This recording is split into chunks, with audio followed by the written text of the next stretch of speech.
que vous soyez visiteur, que peut-être même vous êtes ici la toute première fois. Merci vraiment que vous êtes là. C'est vraiment une joie de vous voir nombreux ici ce dimanche. Soyez vraiment les bienvenus chacun.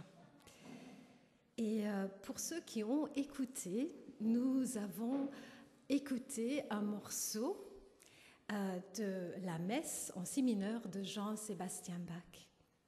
Plus exactement, le morceau qui s'appelle le Kyrie.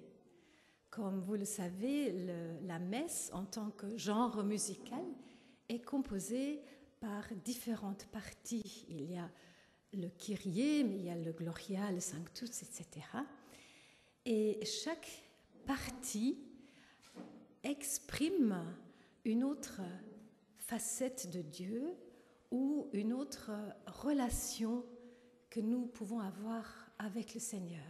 Et ces différentes parties se retrouvent aussi dans la liturgie des églises protestantes plus traditionnalistes.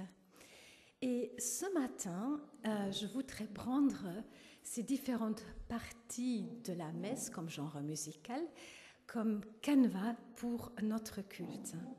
Donc en général, on commence avec le Kyrie. Kyrie eleison, Seigneur, prends pitié de nous.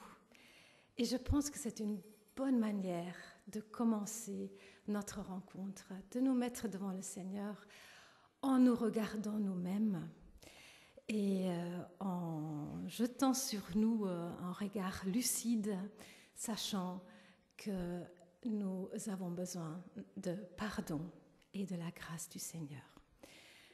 Je voulais vous proposer, si vous le pouvez, si vous le souhaitez, de rester debout pendant toute cette première partie du culte, mais vous êtes libre. Si vous êtes mieux assis ou si vous voulez vous lever et vous asseoir, vous êtes vraiment libre. Mais on va se lever, tous ceux qui peuvent, pour ce premier chant. Pardon, Seigneur, pardon. Aie pitié de nous, nous nous humilions devant toi.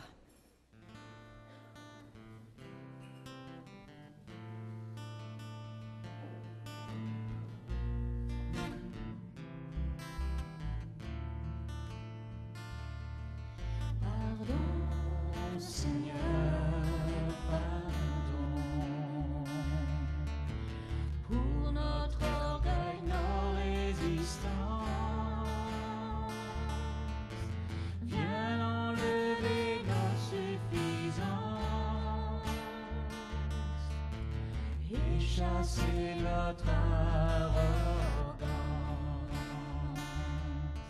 Pardon, Seigneur, pardon, pour toutes nos pensées impures. Oh, viens changer nos cœurs si durs, nos raisonnements.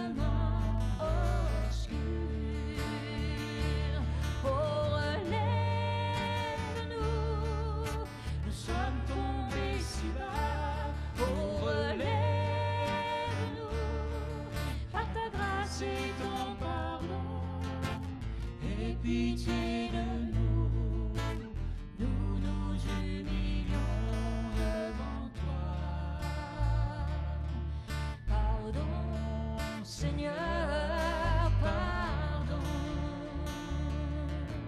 pour tant de paroles mauvaises. Viens durcir nos mots, nos lèvres, et que nos querelles s'apaisent. Pardon, Seigneur, pardon, de toujours garder rancune. Viens changer notre amertume, transformer notre attitude. Oh, relève-nous, nous sommes tombés si bas. Oh, relève-nous,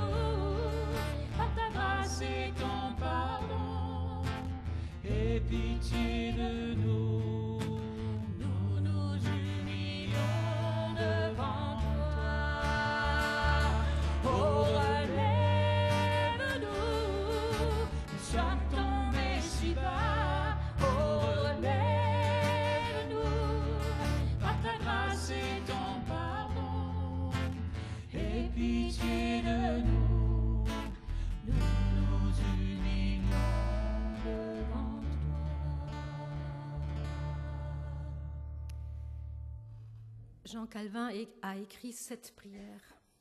Seigneur Dieu, Dieu est Père éternel, nous reconnaissons et nous confessons devant toi que nous sommes de pauvres pécheurs.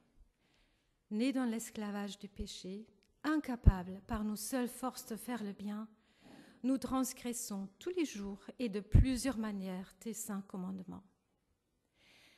Mais Seigneur, nous avons une vive douleur de t'avoir oublié. Nous nous condamnons, nous et nos vices, avec une vraie repentance.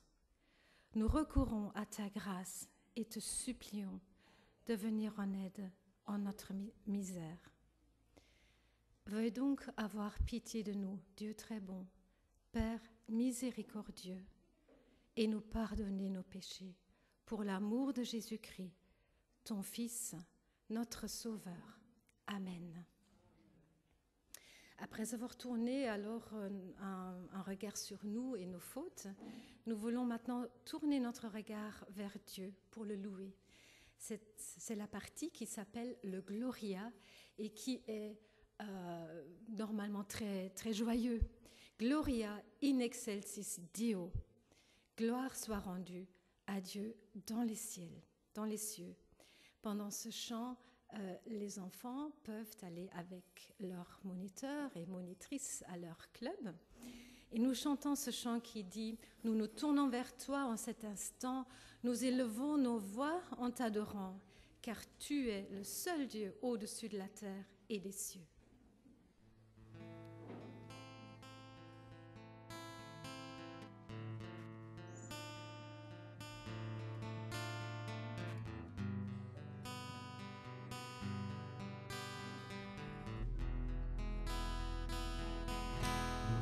Tournons vers toi en cet instant. Nous élevons nos voix en t'adorant. Nous laissons sans regret ce monde fou pour retrouver la paix.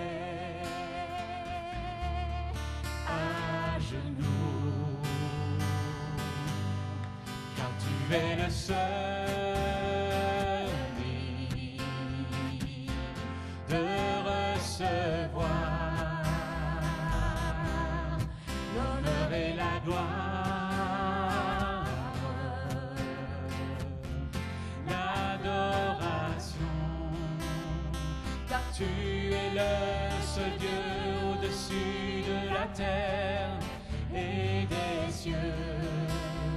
Car tu es le seul Dieu au-dessus de la terre et des cieux. Nous apportons nos dons pour t'adorer, crier, chanter, danser pour t'honorer. Nous exprimons la joie d'être avec toi, nous proclamons ton nom avec foi, oh, car tu es le seul Dieu de recevoir l'honneur et la gloire.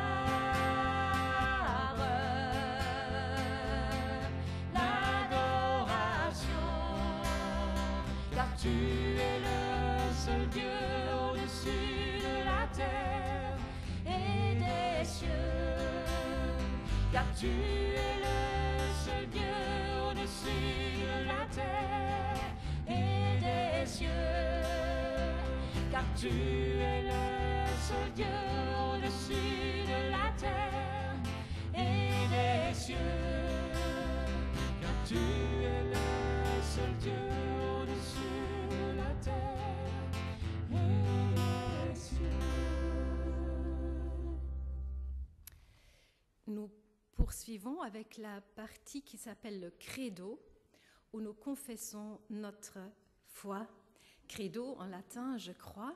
Le credo désigne en fait le texte officiel de la profession de foi chrétienne qui est commun aux différentes traditions. Je crois en un seul Dieu, Père Tout-Puissant, qui a fait le ciel et la terre, le monde visible et l'invisible. Et nous avons une version plus moderne de ce credo qui s'appelle « Oui, je crois ».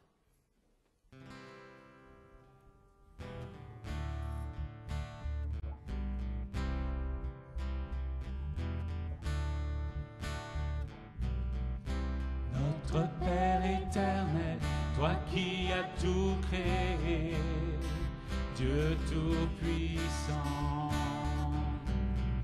c'est par ton Saint-Esprit que Jésus fut conçu, Christ notre Sauveur.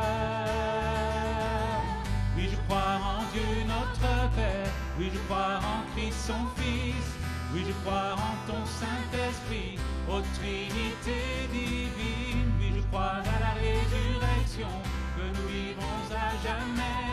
Car oui, je crois dans le nom de Jésus.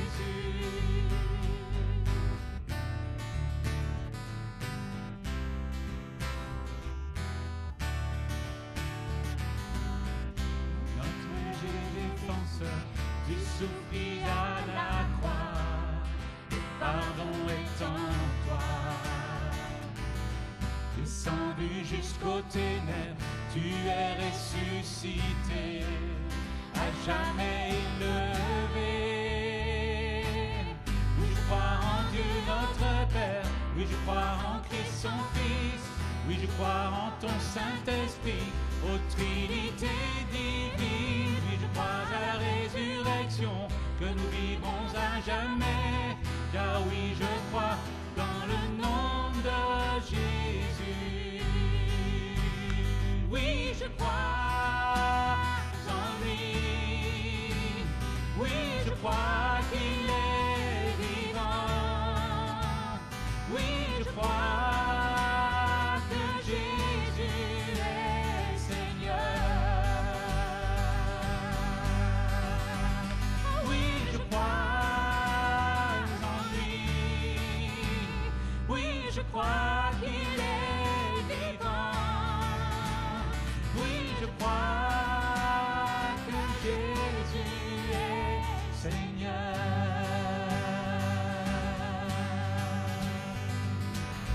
Oui, je crois à la vie éternelle. Je crois à Dieu qui est aimé.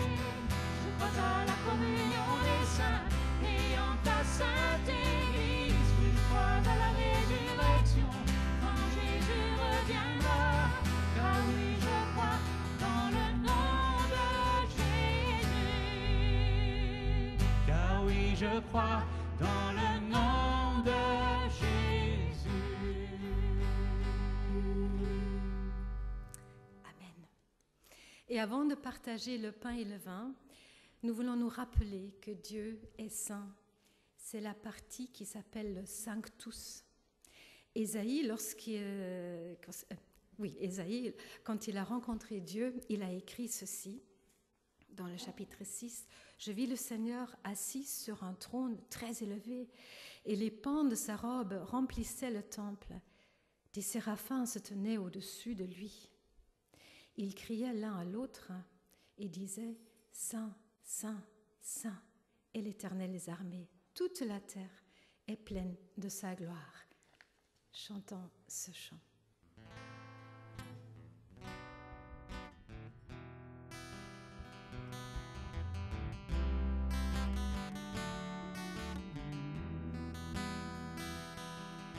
Saint, Saint, Saint est l'Éternel des armées. Toute la terre est remplie de sa gloire. Saint, Saint, Saint est l'Éternel des armées. Toute la terre est remplie de sa gloire. L'Éternel se tient sur un trône élevé. Son manteau de gloire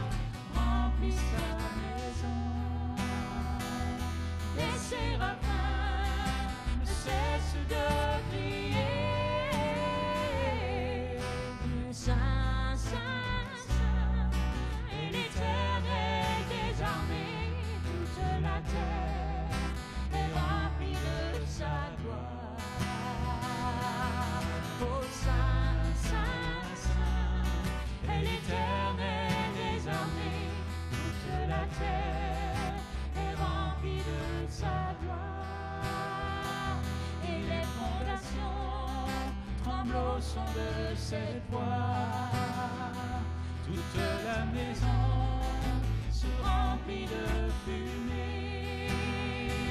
Je tombe à genoux, je ne peux que prier. Saint, Saint, Saint, est l'Éternel des armées. Toute la terre est remplie de sa gloire. Oh Saint, Saint, Saint, est l'Éternel des armées. Toute la terre est remplie de sa gloire. L'Éternel me dit qu'il pourrait-je envoyer, qui se lèvera et marchera pour nous. Je dis me voici, partout je chanterai. Saint, Saint, Saint, est l'Éternel des armées. Toute la terre est remplie de sa gloire. Oh Saint, Saint, Saint, est l'Éternel des armées. Toute la terre est remplie de sa gloire.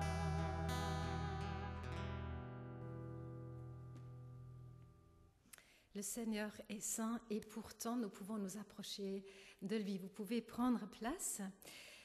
Nous allons maintenant partager le repas du Seigneur et pendant que le vin et le pain circulent, nous chantons encore une autre partie de la messe chantée qui s'appelle l'Agnus Dei. Nous nous souvenons, face à la sainteté de Dieu, que nous sommes pécheurs, oui, mais que nous sommes pardonnés parce que Christ est devenu l'agneau de Dieu, sacrifié à notre place. Donc, c'est vraiment une invitation à tout le monde, mais sachant que si nous prenons le pain qui symbolise le corps brisé de Jésus sur la croix, si nous prenons le vin ou le jus de raisin, nous pensons aussi au sang du Christ versé sur la croix. Donc, en prenant ces aliments, nous confessons aussi que nous croyons en ce sacrifice.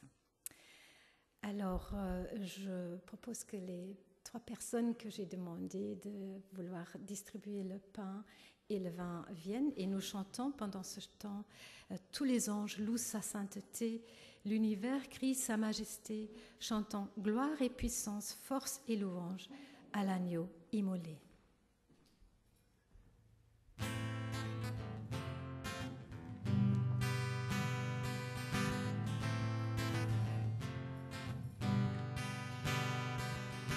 Tous les anges louent sa sainteté, l'univers crie sa majesté, chantons gloire et puissance, force et louange à l'agneau immolé, à l'agneau immolé. Les ténèbres ont reculé devant l'œuvre de la croix, devant l'agneau immolé et le sang versé pour moi. Tous les anges louent sa sainteté, l'univers crie sa majesté, chantons gloire et puissance, force et louange à l'agneau immolé, à l'agneau immolé, de la vie qu'il a donnée, à la vie qui brûle en moi, tant d'amour et à jamais, ma reconnaissance au roi. Tous les anges louent sa sainteté, l'univers crie sa majesté, Chantons gloire et puissance, force et louange à l'agneau immolé, à l'agneau immolé.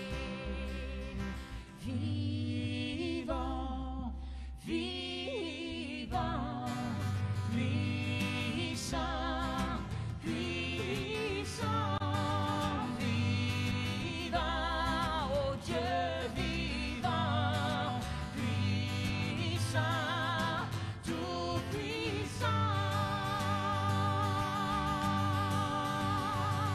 Tous les anges louent sa sainteté, l'univers crie sa majesté. Chantons gloire et puissance, force et louange à l'agneau immolé, à l'agneau immolé.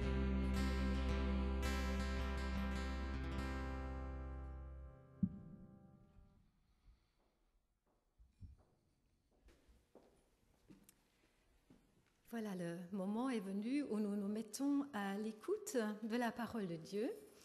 Et alors, il y aura Pierre et Laurent qui vont nous faire la lecture. Et après, c'est Audrey qui partage un message avec nous.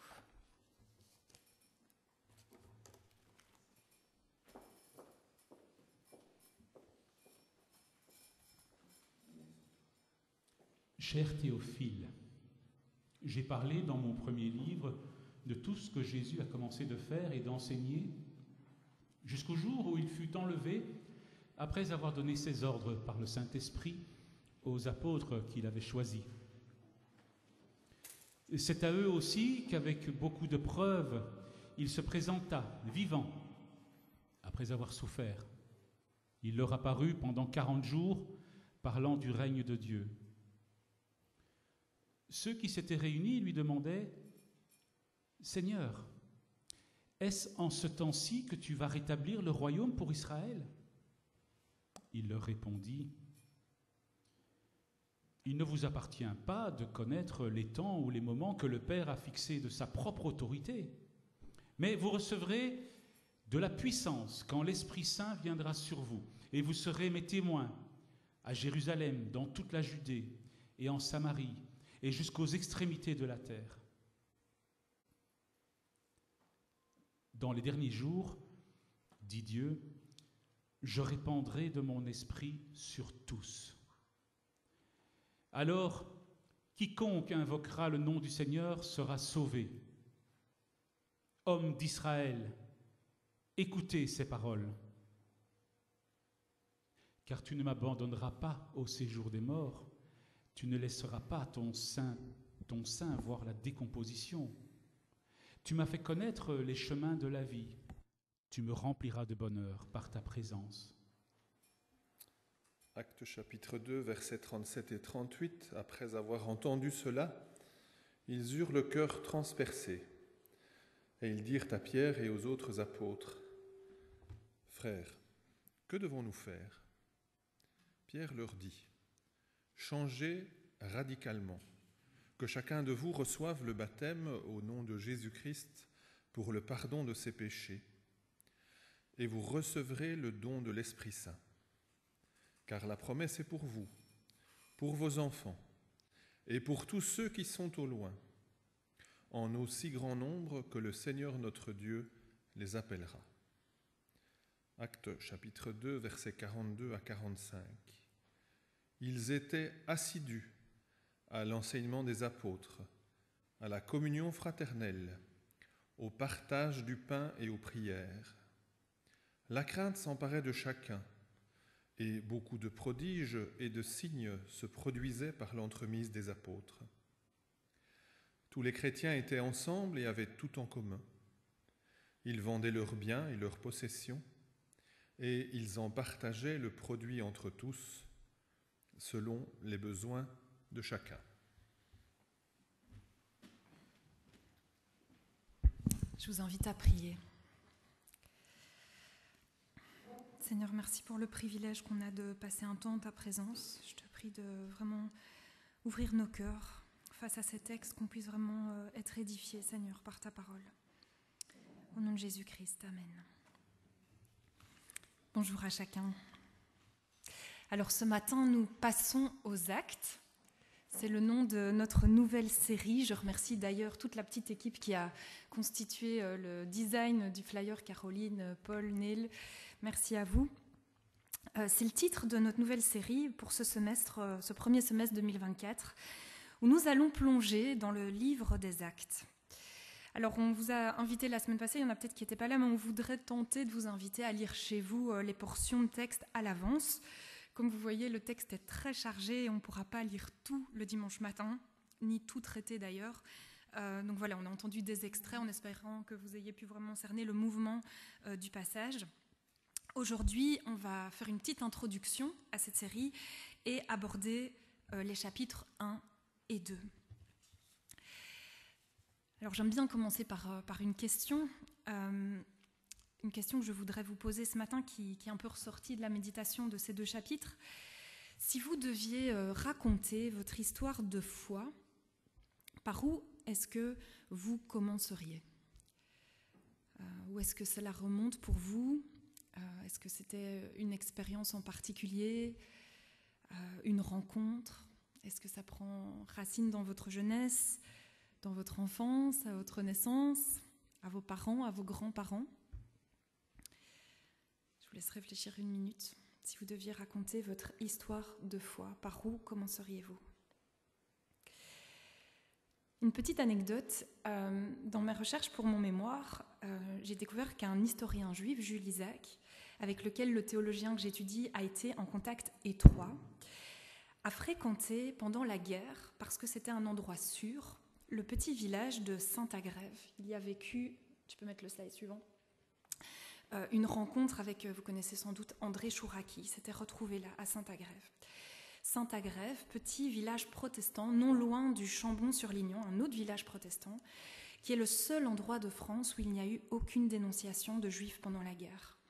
Des centaines de vies sauvées. Et il se trouve que Saint-Agrève, c'est le village dont provient la maman de Sylviane.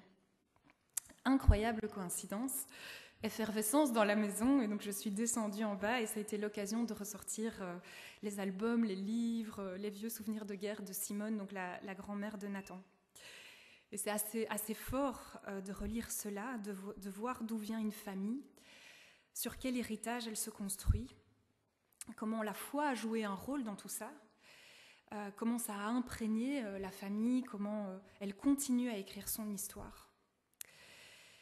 Eh bien, les actes, c'est un petit peu cela, c'est un petit peu notre récit des origines. Les origines, en fait, de l'aventure de l'Église, comment tout a commencé. Notre histoire de foi, elle prend racine jusque-là.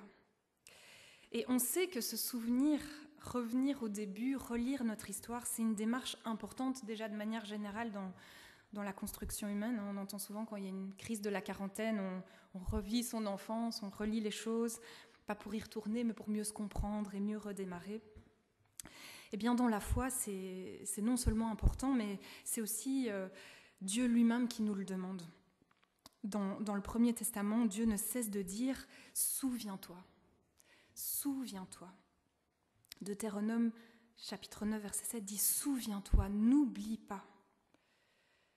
Alors pourquoi ? On relit les actes, pas pour essayer de reproduire à l'identique ce qu'il s'est passé au début. On voit parfois cette quête de retourner à la pureté des origines. C'est une tentation qui est un peu toujours fait de l'œil à l'Église. Mais c'est plutôt pour comprendre d'où on vient, saisir notre héritage, nous rappeler des ponts qui ont été construits par le passé entre Dieu et les êtres humains, entre Dieu et nous, entre Dieu et son Église, nous souvenir de ces interventions et repartir fort de cette confiance. Se tourner vers le passé, c'est aussi réfléchir sur ce qu'il s'est produit pour ne pas reproduire les mêmes erreurs, pour apprendre. Et aussi pour se rafraîchir, ça nous fait du bien quand on se rappelle des origines, que ce soit pour un mariage, que ce soit pour notre histoire de foi. d'autres réalités dans nos vies. C'est quelque chose qui nous rafraîchit, ça nous rappelle l'élan fondamental qui a permis la naissance de quelque chose. Et donc, plonger dans le livre des Actes, comme vous voyez, c'est une expérience qui va être dense. C'est un petit peu faire tout cela. Alors, il y a énormément à dire pour introduire le livre des Actes. J'avais 6 pages, j'ai dû réduire à 1,5, donc je vais aller droit au but. Mais c'est un livre qui a une tonalité vraiment personnelle. Et c'est pour ça que moi, personnellement, je l'apprécie beaucoup. C'est Luc qui en est l'auteur, et les Actes, c'est la suite de son évangile. C'est littéralement la suite, c'est le tome 2. Notons que l'évangile de Luc et le livre des Actes, ensemble, forment 1/4 du Nouveau Testament. Donc c'est vraiment un enseignement conséquent. Il est très impliqué dans son texte. Il y a plusieurs portions en nous, à la première personne. On pense qu'il a été un compagnon de Paul, donc un texte très personnel où il est très impliqué. Et puis c'est aussi un texte qui est adressé à quelqu'un. Le texte commence comme une lettre. « Cher Théophile ». Et voilà, il y a plein de commentaires. Qui est Théophile? Est-ce que c'est quelqu'un en particulier? Peut-être. Mais Théophile, ça signifie aussi celui qui aime Dieu. Donc ce texte, c'est pour ceux qui aiment Dieu, pour nous. Donc vous pouvez vraiment mettre votre nom à la place de Théophile, hein, cher. Ça fait partie de notre héritage à nous. C'est notre album de famille. Et on sent dans ce livre tous les enjeux, les difficultés, les questions suscitées par l'apparition du message chrétien, et particulièrement à l'égard du judaïsme. Les Actes racontent un peu cette déchirure initiale et l'histoire de ce dialogue douloureux. Vous allez voir, ça revient dans le texte presque jusqu'à la fin, vraiment par rapport à ce dialogue entre juifs et chrétiens. Et dialogue qui, justement, notons-le, reste ouvert et vivant jusqu'au dernier chapitre. On y reviendra dans des prédications ultérieures. Alors les Actes, c'est quoi? Si on doit résumer, c'est l'histoire de la rencontre entre cet évangile fou d'un Jésus crucifié et ressuscité et le monde tel qu'il est et tel qu'il continue de tourner. Mais avec cette réalité nouvelle qui fait irruption d'une manière vraiment très étonnante et qui vient bousculer des hommes et des femmes. C'est l'histoire d'une bonne nouvelle. C'est vraiment une bonne nouvelle dont ces quelques premiers chrétiens sont appelés à témoigner depuis Jérusalem, la racine, jusqu'au bout du monde. C'est l'histoire d'une naissance, celle de l'Église, avec sa période de lune de miel, on va l'aborder très brièvement aujourd'hui. Et puis ce choc de la réalité, les complications, les premières crises, les premiers désaccords, les premières séparations, les premières solutions trouvées, les premières organisations d'église, les premières constructions qui en appelleront d'autres. Quand Luc écrit, on est au début de l'histoire de l'Église. Et raconter les origines dans ce contexte d'effervescence, de questionnement, de bouillonnement, c'est intense. Et on retrouve vraiment cette intensité dans le livre. Pour conclure cette introduction, il y a un petit peu deux buts poursuivis par Luc. Le premier, c'est vraiment informer sur les origines de l'Église. C'est une question qui a été beaucoup débattue, mais maintenant la recherche est vraiment unanime pour dire vraiment Luc a une démarche d'historien. Il a vraiment une démarche historiographique, il fait ses recherches vraiment avec conscience. Il organise son livre aussi à la manière d'un historien de l'Antiquité. Donc il y a vraiment un but d'informer et évidemment aussi un but d'édification. Il veut édifier sur la manière dont l'Église est appelée à se construire, à se développer. Donc évidemment aussi du contenu théologique il y a vraiment du steak dans le livre des Actes. Alors j'ai pris les chapitres 1 et 2 et je me suis fait une réflexion, c'est dans quoi est-ce qu'on s'est embarqué, parce que c'est d'une densité inouïe, c'est comme un catéchisme accéléré, condensé des éléments essentiels de la foi chrétienne. Alors j'ai tenté d'en faire un plan que je vais parcourir avec vous parce que c'est des éléments fondamentaux et l'introduction de Heike était parfaitement dans ce sens. Mais donc début du chapitre 1, un rappel que Jésus a souffert, qu'il est mort et qu'il est ressuscité. C'est vraiment la pierre d'angle. Et puis juste après, l'annonce du règne de Dieu. Jésus va encore annoncer le baptême dans le Saint-Esprit. les recommandations de Jésus sur la manière de comprendre ce règne. On va un peu s'arrêter sur ça aujourd'hui. L'appel à être témoin depuis Jérusalem jusqu'au bout du monde. Donc c'est vraiment un projet global, universel, une bonne nouvelle pour toute la terre. Il y a l'ascension, l'annonce claire du retour du Christ. Ce Jésus qui vous a été enlevé pour aller au ciel reviendra. Il y a cette émergence des premières réunions de prière comme une réponse naturelle à tout ce qui est en train de se vivre. La Pentecôte, la venue du Saint-Esprit, la première longue et dense prédication de Pierre, l'espérance de la résurrection qui est proclamée dans cette prédication. Un très beau verset sur lequel je vais aussi m'arrêter, qui décrit la nature de la vie chrétienne. En fait, par cette foi, tu m'as montré les chemins de la vie et tu me rempliras de bonheur, de joie par ta présence. Donc vous voyez déjà cette première partie, et en réponse à tout ce foisonnement d'événements, de révélations, d'expériences, il y a cette question que j'aime énormément qui surgit dans le chapitre 2. Le cœur est transpercé de ceux qui écoutent. Et la question qui monte aux lèvres et qui nous habite tous, que devons-nous faire ?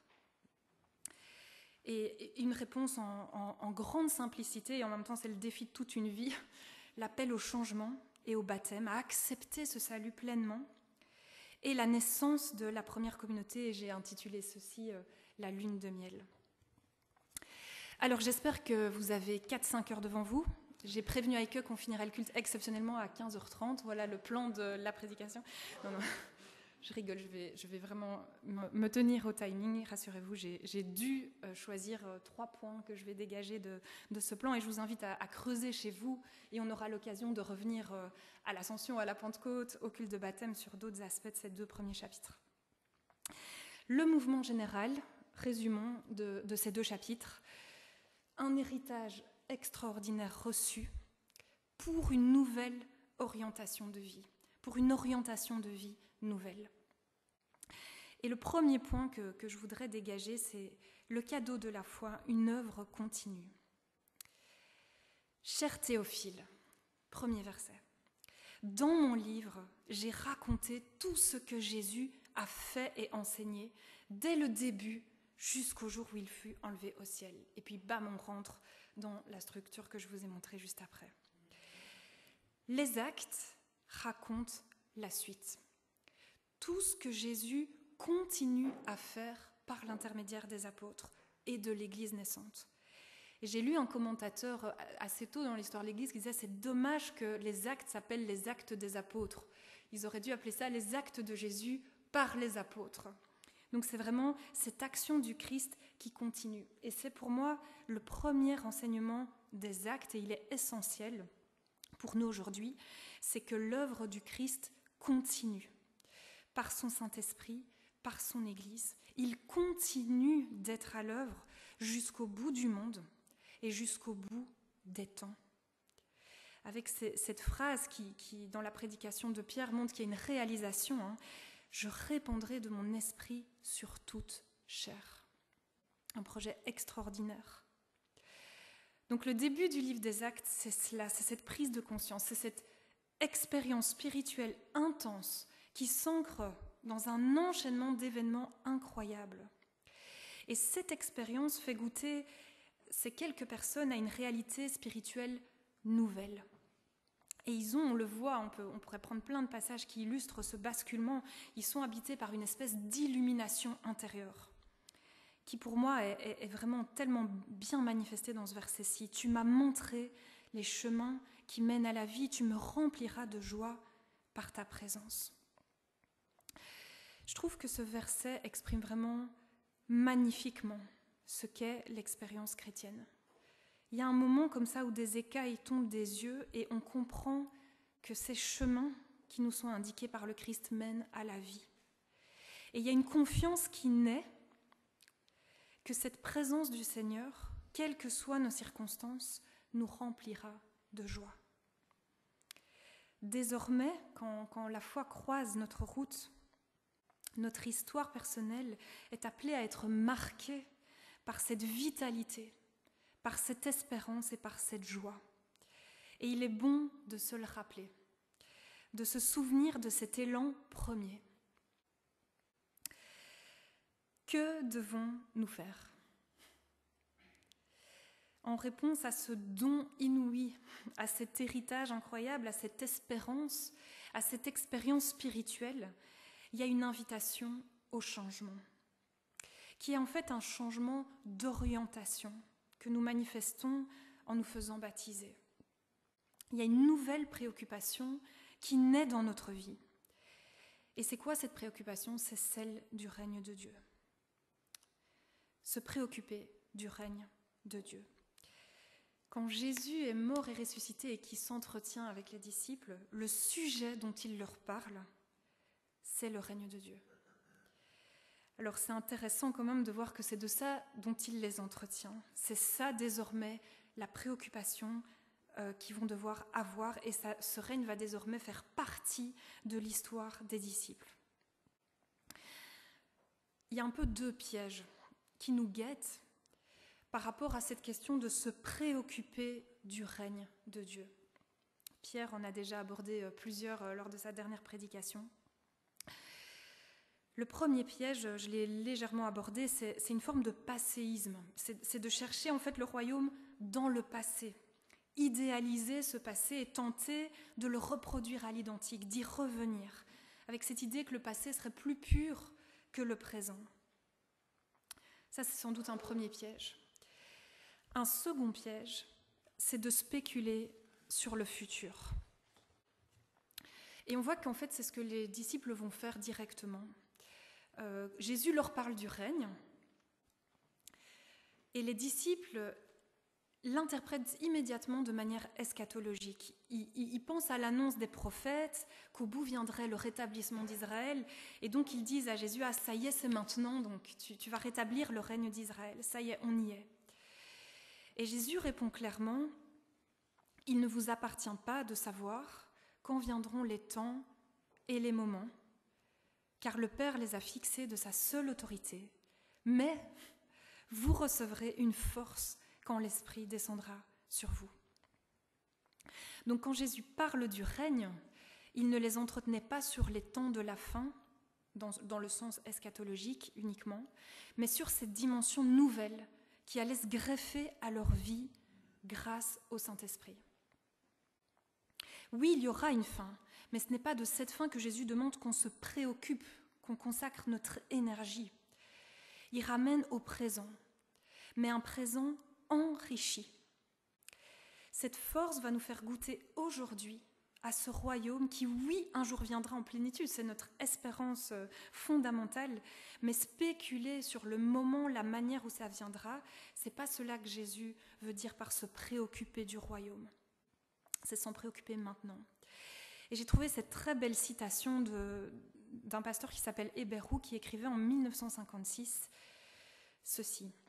« L'existence terrestre de l'Église s'écoule dans un temps présent, comme en bordure de l'éternité.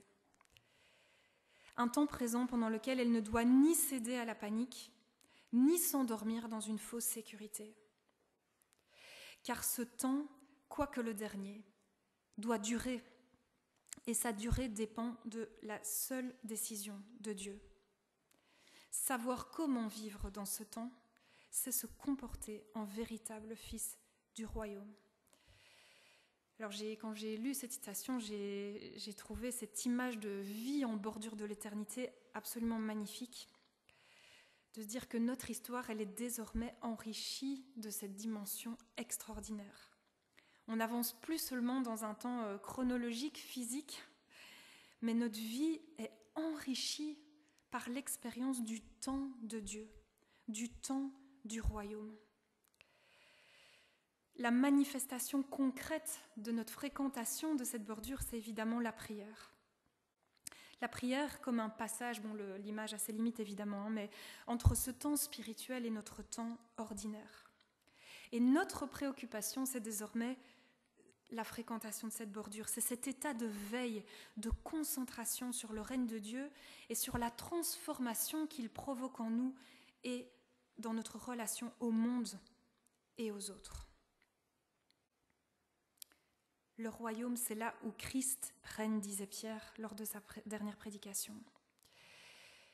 À quoi ressemble ce règne? Et c'est vrai que les évangiles nous racontent comme signe de ce règne des miracles, des délivrances, des sorties de l'isolement pour des individus, des restaurations de dignité. Oui, ce règne cherche à redresser ce qui est courbé, comme l'exprime magnifiquement ce verset du psaume. Le Seigneur ouvre les yeux aux aveugles et redresse ceux qui sont courbés. Ça donne à nos vies une orientation bien spécifique et une espérance hors du commun. On sait que Dieu veut redresser ce qui est courbé. Et nous voulons nous inscrire sur cette volonté. Donc il y a cette puissance, cette vision puissante, et en même temps Jésus qui nous dit que ce royaume ressemble à une petite graine de moutarde, toute humble. Cette graine est semée dans les vies par la foi, et nous assistons à quelque chose qui pousse. Et par moments c'est invisible, on ne le voit pas à l'œil nu. Mais à d'autres, nous vivons une grâce où ce temps de l'éternité déborde dans nos vies et vient marquer nos histoires d'une manière indélébile et fondatrice. Et j'ai demandé à quelqu'un, je suis un peu privilégiée parce que j'entends souvent dans les entretiens, quand je demande souvent la question, mais voilà, comment a commencé ton histoire de foi? Et j'entends ces épisodes qui ont marqué comme ça les vies. Et l'un d'entre vous, Jérémy pour ne pas le citer, m'a donné l'autorisation de vous raconter un épisode qui lui est arrivé et qui l'a comme ça marqué, cette éternité qui déborde. Et j'en profite pour souhaiter la bienvenue à Eliana pour son premier culte. Alors voilà, Jérémy m'a raconté qu'un jour, il rentre sur le rond-point Montgomery, il fait ciel bleu, et un gars lui fait une méchante queue de poisson en le klaxonnant. Et il frise un peu, voilà, c'est tendu, l'accident, et les deux véhicules se retrouvent à l'arrêt. Et Jérémy m'a dit qu'il a senti monter en lui une colère intense et qu'il était prêt à en venir aux mains. Et il met sa main sur la poignée de porte pour sortir. Et à ce moment-là, il y a une drache intense et instantanée qui s'abat sur sa voiture et ça le saisit et il s'arrête dans son geste. Et la pluie fait que finalement l'autre s'en va et quand l'autre s'en va, la pluie cesse. C'est ce que tu m'as raconté. Et Jérémy m'a dit, j'ai vraiment été saisie par cet événement, ça m'a marqué, il s'est senti gardé, il a ressenti une intervention.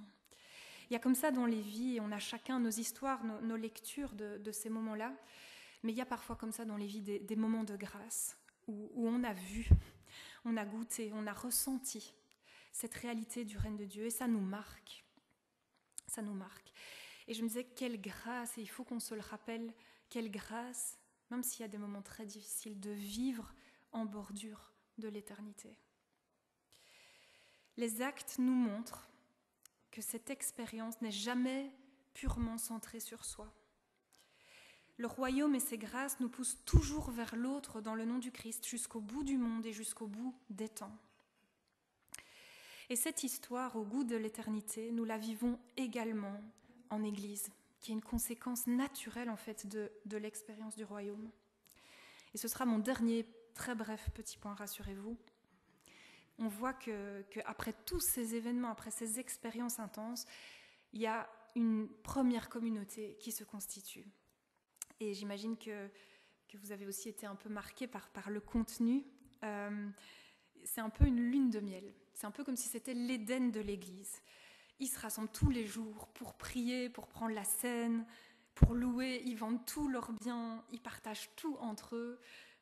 Donc voilà, à l'intensité des événements répond l'intensité de leur comportement, de leur réorientation. Il y a plein de commentaires sur ce texte qui sont absolument passionnants. Mais ce qu'on peut quand même dire par rapport à ça, c'est que cette première communauté était persuadée de l'imminence du retour du Christ. Donc il y a eu cette ascension, puis cette annonce du retour, et l'Église pensait c'est pour maintenant, quoi. Le temps sera extrêmement court. Et puis on sait que par la suite, l'Église de Jérusalem va être en grande difficulté financière. Paul, dans toutes ses lettres, il organise des collectes pour l'Église de Jérusalem. Alors est-ce que c'est parce qu'ils avaient tous tout vendu ? On ne sait pas, hein, on ne va pas spéculer. Mais en tout cas, ce qu'on peut retenir, c'est que quand on démarre une expérience d'Église, en corrélation avec cette découverte de la foi, il y a une lune de miel. Et c'est tant mieux. Bon, la chute arrive toujours, et dans les Actes, c'est l'épisode d'Ananias et Saphira qui va faire très mal. Mais dans toute expérience d'église, il y a ce moment aussi de chute. Et en fait, ce qui est vraiment intéressant, c'est ce qui vient après. Et c'est toute l'aventure du livre des Actes. Oui, l'Église, si vous ne le saviez pas, je vais vous l'apprendre aujourd'hui, l'Église est imparfaite. Elle ne se confond pas avec le royaume de Dieu. Et ça, c'est très clair dans les Actes.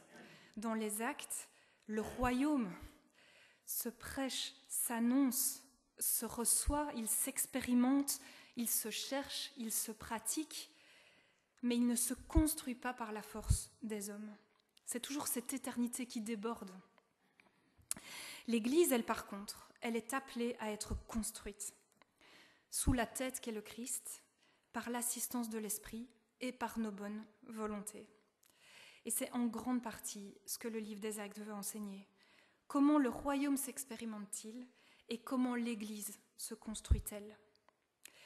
Par rapport à l'Église, quels ont été les moments difficiles, on en verra, et comment les croyants sont appelés à orienter leurs efforts pour dépasser les difficultés et assainir la construction pour écrire la suite ensemble.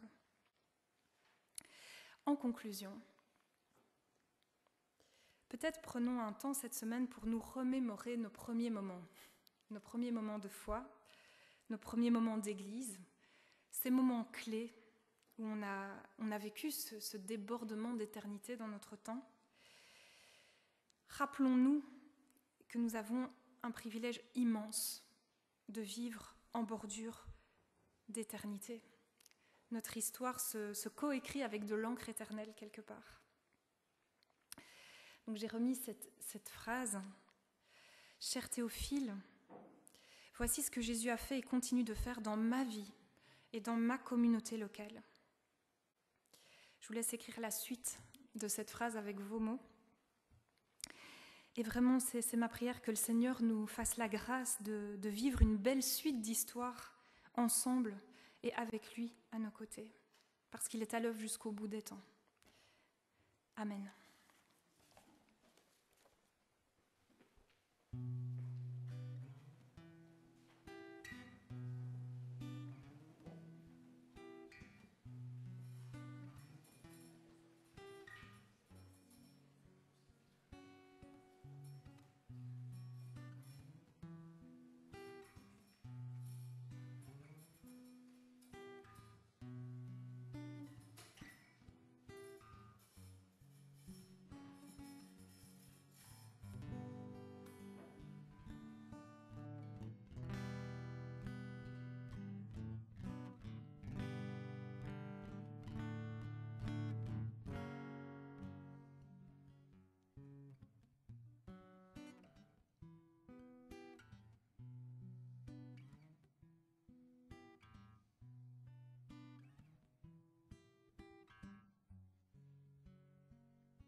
Merci Paul pour ce beau morceau musical et merci à Audrey pour ce message. Je ne sais pas vous, mais moi je regrettais qu'elle a finalement décidé de parler plus courtement que prévu. J'aurais pu encore écouter tellement c'est passionnant et motivant. On va terminer notre rencontre avec un dernier chant qui s'appelle Bénédiction. Et non, on ne va pas encore terminer. On va encore écouter, merci Ariane, les annonces. Ariane, c'est toi qui fais les annonces, merci. Alors voilà, cette semaine, c'est la semaine des PEP. Donc c'est les groupes de maison pour le partage, études, prières, d'où PEP bien sûr. Et normalement, tous les PEP ont lieu cette semaine, si je ne m'abuse. Et attention, le PEP d'Oderghem, à partir de maintenant, ce sera le jeudi et non plus le lundi comme avant. Alors, dimanche prochain, nous continuerons donc la série « Passons aux actes ». Et si vous voulez vous y préparer, eh bien, nous vous invitons à continuer de lire ce livre. Et donc, je vous invite, moi, à lire les chapitres 3 à 5. Le vendredi 23 février, il y aura une soirée Café Théo, donc de 19h à 21h30 chez Audrey. Et cette soirée de réflexion théologique et d'échange, en toute convivialité, s'adresse au groupe des 20-30 ans. Alors pour plus d'infos, si vous voulez, vous pouvez toujours vous adresser à Audrey pour cela. Le dimanche 25 février, après le culte, aura lieu donc la deuxième session de préparation au baptême. Et cette session est non seulement ouverte aux futurs baptisés, bien sûr, mais aussi à celles et ceux qui sont intéressés par le sujet, qui se posent des questions. Et donc, même si vous n'avez pas assisté à la première session, vous êtes toujours les bienvenus. Et là aussi, vous pouvez vous adresser à Audrey pour la suite. Donc, ici, je vais passer une annonce. Oui. Et je vous rappelle donc que la feuille d'annonce est toujours disponible sur la table à l'arrière. Et aussi, vous la recevez quand vous recevez l'audio en fait, du culte. Il y a toujours une annexe pour les annonces. Et puis, je le redis encore une fois, une toute dernière annonce. On voudrait vraiment souhaiter la bienvenue aux heureux parents d'Eliana et bien sûr à Eliana elle-même. Voilà.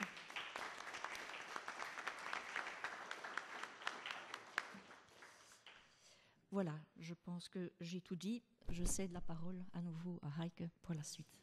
Donc maintenant, on va se lever peut-être pour le dernier chant. Non, oui, c'est ça. Et, et on va aussi passer les paniers pour la collecte si la même équipe veut bien passer les paniers. Merci.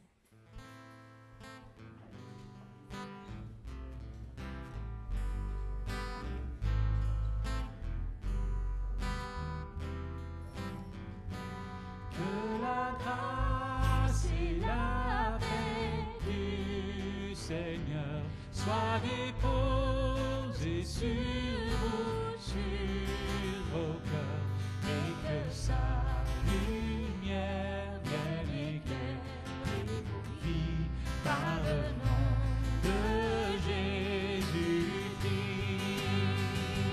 Que la grâce et la paix du Seigneur soient déposées sur vous, sur vos cœurs, et que sa lumière vienne éclairer vos vies par le nom de Jésus-Christ. Que la grâce et la paix du Seigneur soient déposées sur vous, sur vos cœurs, et que sa lumière vienne éclairer vos vies par le nom de Jésus-Christ.